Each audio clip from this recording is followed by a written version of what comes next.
No começo dos anos 90, o mundo da patinação artística vivia um momento curioso e, ao mesmo tempo, muito intenso. Para quem assistia pela televisão, podia parecer apenas um esporte elegante, cheio de música clássica, vestidos brilhantes e movimentos delicados sobre o gelo.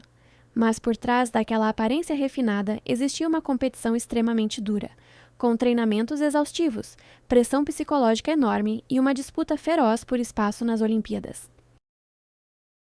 Era um período em que os campeonatos de patinação artística chegavam a ter audiências gigantescas na televisão americana. Algo difícil de imaginar hoje. Milhões de pessoas acompanhavam cada salto, cada queda e cada rivalidade como se fosse um grande drama esportivo. Foi nesse cenário que duas patinadoras começaram a chamar cada vez mais atenção. Elas representavam quase dois mundos diferentes dentro do mesmo esporte. E quando suas histórias finalmente se cruzaram, o resultado foi um dos episódios mais chocantes da história do esporte moderno. De um lado, estava Nancy Kerrigan. Ela nasceu em Stoneham, no estado de Massachusetts, em uma família simples, mas com uma estrutura relativamente estável. Seu pai trabalhava em vários empregos para ajudar a pagar os treinamentos da filha. Desde jovem, ela demonstrava talento e disciplina. Seu estilo de patinação era extremamente elegante, com movimentos limpos, postura impecável e uma presença no gelo que transmitia calma e controle. Muitos treinadores e jurados viam nela o tipo de atleta que representava perfeitamente o ideal clássico da patinação artística. Do outro lado estava Tonya Harding. A história dela era completamente diferente. Ela nasceu em Portland, no estado de Oregon, em um ambiente muito mais complicado. A infância dela foi marcada por dificuldades financeiras constantes e por uma relação extremamente turbulenta com a mãe. A patinação artística é um esporte caro, exige equipamentos, figurinos, viagens e treinamentos especializados. Mesmo assim, a mãe de Tonya fazia o que podia para manter a filha nas pistas de gelo. Trabalhou em diversos empregos e muitas vezes costurava à mão os vestidos que Harding usava nas competições. Ao mesmo tempo, a relação entre as duas sempre foi descrita como explosiva. Ao longo da vida, Harding afirmou que sofreu agressões físicas e pressão psicológica durante a infância. Segundo ela, a mãe podia ser extremamente dura e exigente, chegando a agredi-la em alguns momentos. Já a mãe sempre negou grande parte dessas acusações. Independentemente de qual versão fosse mais próxima da realidade, é fato que o ambiente em que Tonya cresceu era tenso e cheio de conflitos. Mesmo com tudo isso, o talento dela era impressionante. Ainda adolescente, Harding já executava saltos que muitas patinadoras adultas tinham dificuldade para fazer. Ela possuía uma força física incomum para o esporte. Enquanto muitas atletas focavam principalmente na elegância, Harding tinha potência e agressividade técnica. Em 1991, ela entrou para a história da patinação artística ao se tornar a primeira mulher americana a executar com sucesso o salto triplo axel em competição. Esse salto exige 3 rotações e meia no ar antes do pouso e é considerado um dos movimentos mais difíceis do esporte. A conquista chamou a atenção do mundo inteiro. Pela primeira vez, muitos especialistas começaram a acreditar que Harding poderia se tornar uma das grandes estrelas da patinação internacional. Mas, ao mesmo tempo em que seu talento impressionava, sua imagem pública sempre gerava controvérsia. A mídia frequentemente destacava as diferenças entre Harding e Kerrigan. Nancy parecia representar elegância e tradição. Tonya era vista como a garota rebelde que vinha de uma realidade mais dura e que muitas vezes parecia deslocada naquele universo sofisticado da patinação artística. Com o passar dos anos, essa comparação constante começou a alimentar uma rivalidade cada vez mais intensa. As duas se encontravam repetidamente em competições importantes e sempre havia uma grande expectativa sobre quem se sairia melhor. Um momento marcante aconteceu nas Olimpíadas de Inverno de 1992, realizadas na cidade de Albertville, na França.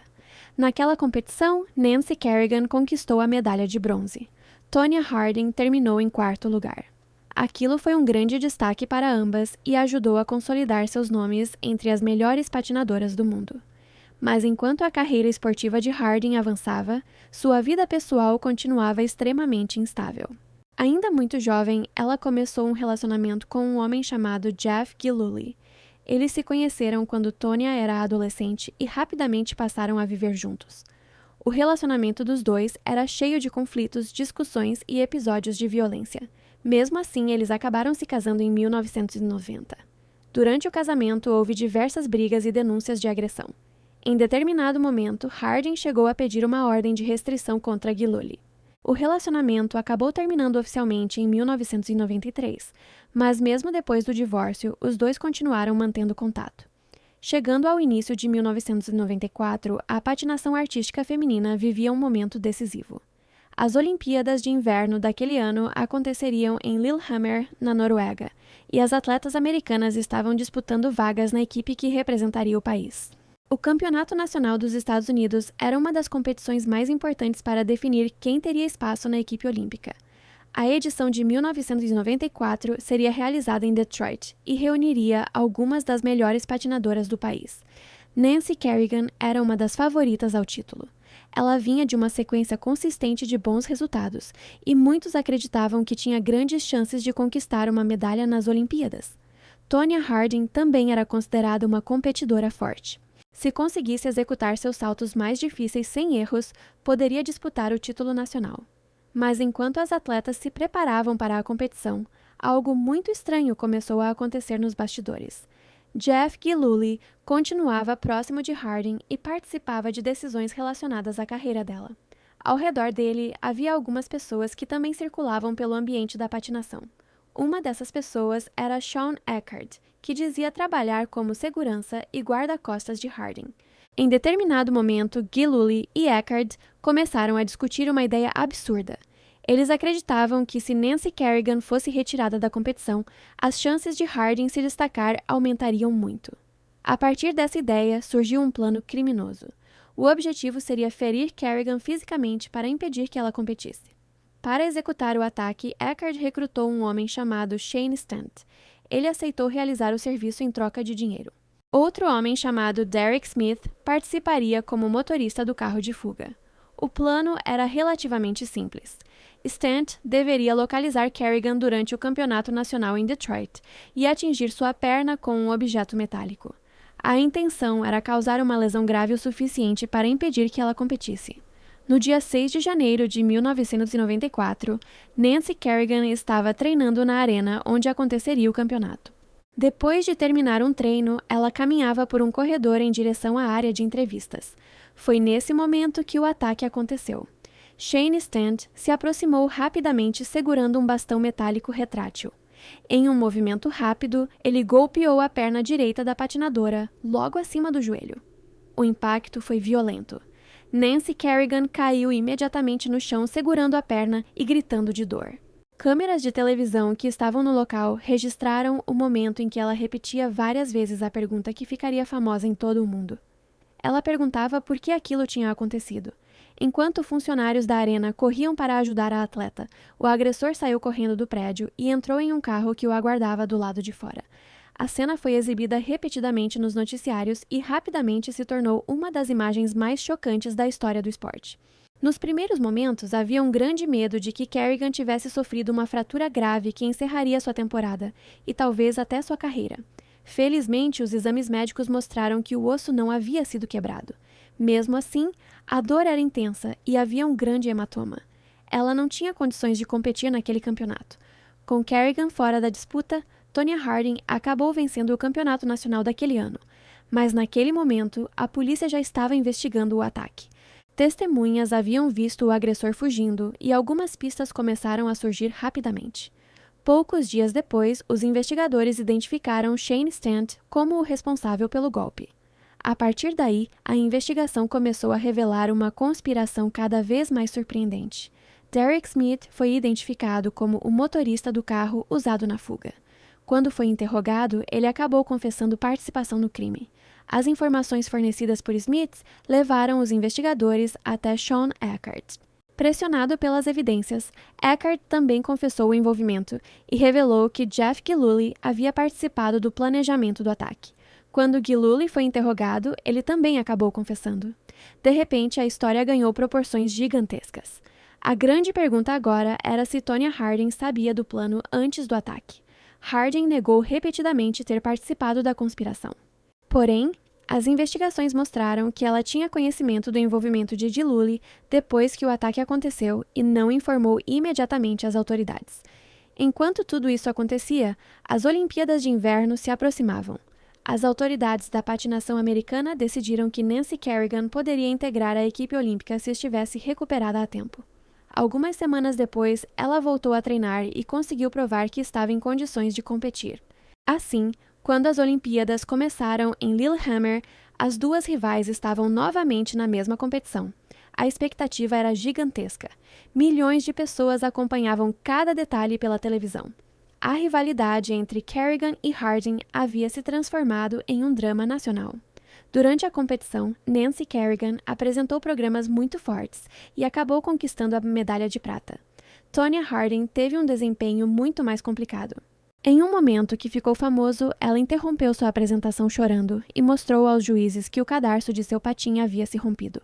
Os juízes permitiram que ela reiniciasse a apresentação, mas o desempenho final acabou sendo fraco. Ela terminou apenas em 8º lugar. Pouco tempo depois, veio o desfecho judicial. Tonya Harding aceitou um acordo com a justiça e se declarou culpada de obstrução da investigação por não ter informado as autoridades o que sabia sobre o ataque. Ela recebeu liberdade condicional, multa e serviço comunitário. A Associação de Patinação Artística dos Estados Unidos tomou uma decisão ainda mais dura. Harding foi banida permanentemente do esporte e perdeu seu título nacional de 1994. Jeff Gillooly, Sean Eckhart, Shane Stant e Derek Smith foram condenados e cumpriram pena de prisão por sua participação no crime. O ataque contra Nancy Kerrigan se transformou em um dos maiores escândalos da história do esporte. Durante meses, jornais, programas de televisão e documentários analisaram cada detalhe da história. Depois do julgamento e das consequências legais do escândalo, o golpe final para a carreira de Tonya Harding veio da própria estrutura do esporte que tinha definido toda a vida dela. A United States Figure Skating Association conduziu sua própria investigação interna e concluiu que Tonya havia prejudicado deliberadamente a integridade da patinação artística. Como resultado, ela foi banida permanentemente da modalidade. A decisão significava que ela não poderia mais competir, participar de campeonatos oficiais ou sequer atuar em eventos ligados à federação. Na prática, era o encerramento definitivo da carreira que ela havia construído desde a infância. Uma carreira marcada por talento, mas também por polêmicas que acabaram ofuscando completamente suas conquistas. Para alguém que tinha crescido dentro de rinques de gelo, muitas vezes treinando em condições difíceis e com poucos recursos, aquilo representava uma ruptura enorme. Durante algum tempo, Tonya tentou se manter presente na mídia, dando entrevistas, participando de programas de televisão e tentando reconstruir a própria imagem pública. Mas a lembrança do escândalo continuava sendo o principal assunto sempre que seu nome aparecia. Aos poucos, ela passou a procurar novos caminhos fora do universo da patinação. Foi então que, no início dos anos 2000, Tonya decidiu tentar algo completamente diferente. Ela entrou para o boxe profissional. A mudança parecia improvável para quem tinha se tornado famosa em um esporte artístico e técnico, mas, ao mesmo tempo, revelava algo que sempre esteve presente em sua trajetória: a disposição para enfrentar desafios físicos intensos. Tonya passou a treinar seriamente e acabou participando de algumas lutas profissionais entre 2003 e 2004. Os combates aconteceram em eventos relativamente pequenos, mas chamaram a atenção da mídia justamente pelo contraste entre a imagem da antiga patinadora olímpica e a nova fase dentro dos ringues. Apesar da curiosidade do público, a carreira no boxe foi curta. Depois de algumas lutas, ela decidiu se afastar também desse esporte, encerrando discretamente aquela etapa e voltando a levar uma vida mais reservada, longe da exposição constante que havia marcado os anos do escândalo. Mesmo assim, a história nunca desapareceu completamente da memória coletiva. Durante décadas, ela continuou sendo citada como um dos episódios mais controversos da história do esporte. E então, muitos anos depois, o caso voltou a ganhar enorme visibilidade quando o cinema resolveu revisitar aqueles acontecimentos. Em 2017, foi lançado o filme I, Tonya, estrelado por Margot Robbie no papel de Tonya Harding. O longa apresentou a história para uma nova geração e adotou um estilo narrativo que misturava drama, humor ácido e depoimentos conflitantes dos personagens envolvidos. Essa abordagem tentou mostrar como diferentes versões da mesma história foram contadas ao longo dos anos, e como a imagem pública de Tonya havia sido moldada pela mídia e pelo julgamento social da época. O impacto cultural do filme foi enorme. Ele reacendeu discussões sobre o caso e levou muitas pessoas a revisitar os acontecimentos com um olhar mais distante, tentando entender melhor o contexto da época, a pressão do esporte competitivo, a relação turbulenta que Tonya teve com a própria família e a forma como a mídia transformou toda aquela história em um espetáculo global. Para alguns espectadores, o filme reforçou a ideia de que ela teve responsabilidade pelo que aconteceu. Para outros, ele levantou a possibilidade de que sua trajetória também foi marcada por circunstâncias difíceis que ajudaram a moldar suas escolhas. Décadas depois, a história envolvendo Tonya Harding e Nancy Kerrigan continua sendo lembrada como um dos episódios mais extraordinários da história esportiva moderna. Um caso que começou como uma rivalidade dentro das pistas de patinação se transformou em um escândalo criminal que chocou o mundo e acabou atravessando gerações através da televisão, dos documentários e do cinema. No fim das contas, aquela história não fala apenas de esporte, mas também de ambição, pressão, fama e das consequências imprevisíveis que podem surgir quando a competição ultrapassa os limites da própria pista.